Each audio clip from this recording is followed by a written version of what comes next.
A new petition to Victorian and New South Wales governments to provide travel concessions has now reached more than 5,700 signatures and counting.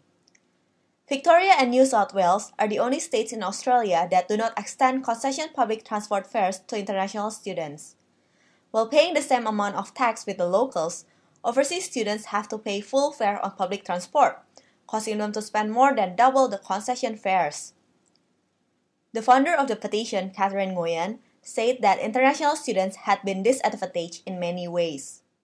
They feel like they don't have the same rights as locals, and like they hang out with friends and their friends having concession card, but both sides are both students, so they don't earn as much income as a full-time employee, but then they have to pay like double the price, so they have to use their parents' allowance, and they have to save up money from other aspects of life in order to save up for transportation costs.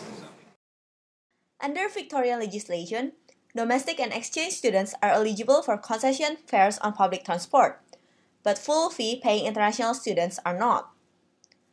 Department of Transport Victoria spokesperson Natalie Marocchi said by email that the government is keen to encourage students to use public transport, but declines their request to get concession tickets.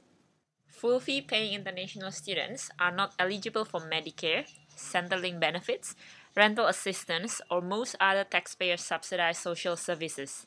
The Victorian government's policy on public transport concession discounts is consistent with this approach. The Parliament of New South Wales also states that in obtaining their visas to study in Australia, international students declare that they are fully self-sufficient, thus disabling them to be eligible for concession tickets.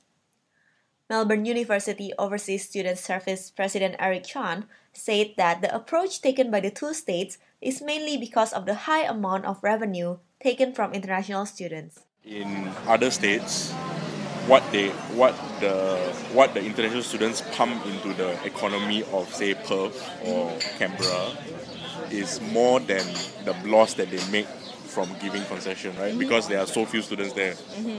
But in Melbourne and Sydney, so where literally the majority of all students are, they are not willing to give up that loss. The revenue that they get from that is so big that they are not willing to let it go. International students in Victoria and New South Wales have been fighting for concession tickets for 17 years.